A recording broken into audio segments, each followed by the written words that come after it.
tranquillement. Bien vouloir.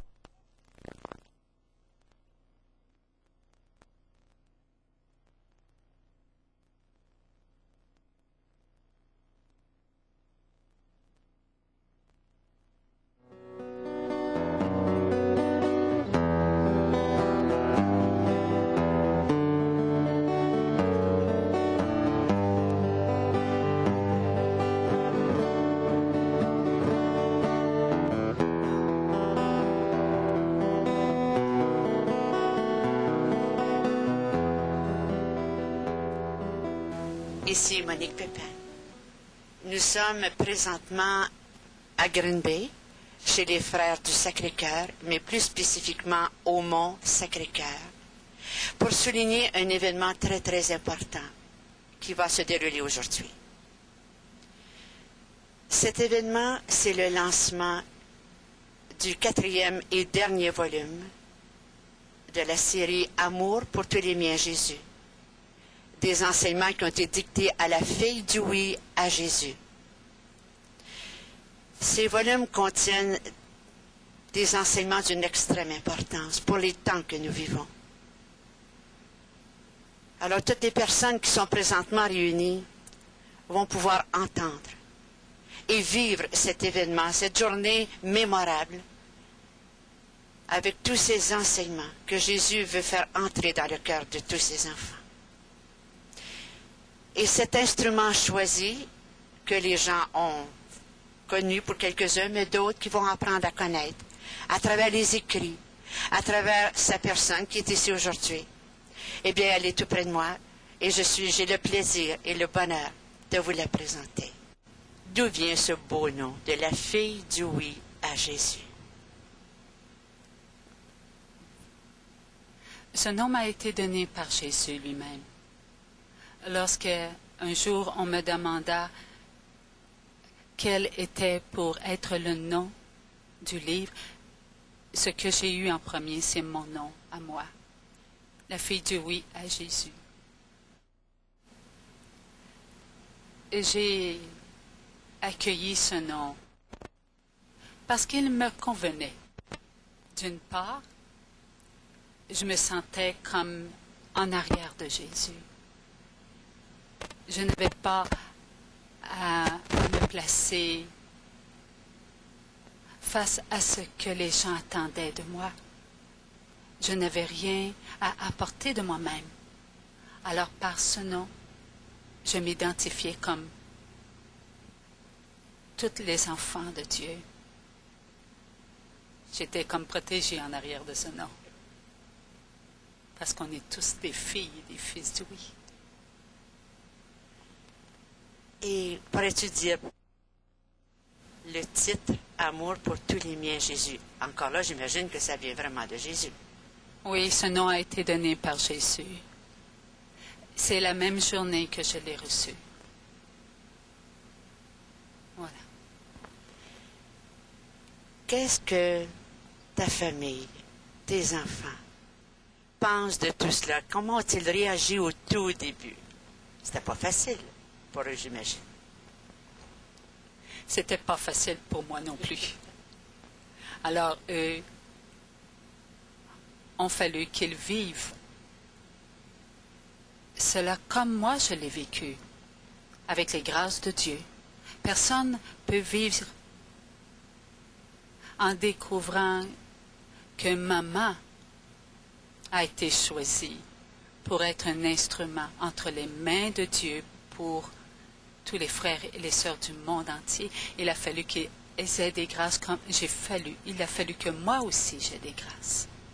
C'est avec les grâces de Dieu que nous avons accueilli ça et que nous avons avancé en faisant ce que Dieu attendait de nous.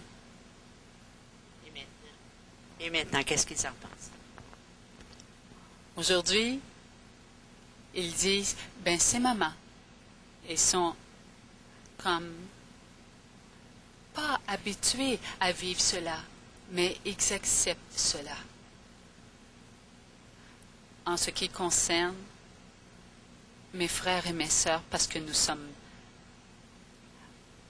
13 à la maison, dont 12 de vivants, eux, Il regarde cela de loin. Voilà. C'est merveilleux d'entendre toutes ces belles paroles. Mais il y a autre chose ici, parce que maintenant, tu vas à plusieurs endroits. Le Seigneur t'envoie à plusieurs endroits. Et le fait de partir ainsi, comme ça, souvent, est-ce que tu peux me dire de quelle façon tu vis ça? Comment vous dire? Dieu me garde en lui. Je n'ai pas à me poser des questions. Lorsque je sais que je dois aller comme dans l'Ouest canadien, eh bien, j'accueille ça. Il me donne des grâces. J'ai la paix en moi. Je ne m'inquiète pas de ce que je vais dire, parce que c'est lui. J'entends la voix à l'intérieur de moi, et je n'ai seulement qu'à répéter. Alors je ne m'inquiète de rien. Je vais là où il m'envoie, dans la paix, en sachant que là où je suis demandé, ces gens aussi ont reçu un appel de Dieu, et ils y répondent, comme moi je dois répondre à cet appel de Dieu. Tu as déjà dit que lorsque tu entends Jésus et que tu répètes, c'est comme un micro qui t'entend de toi.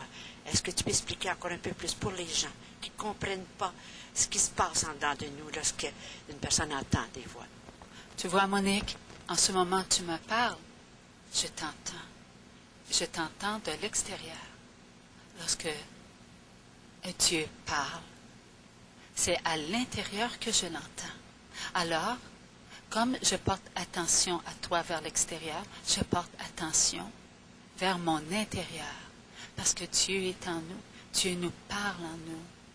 Alors, j'entends la voix à l'intérieur de moi.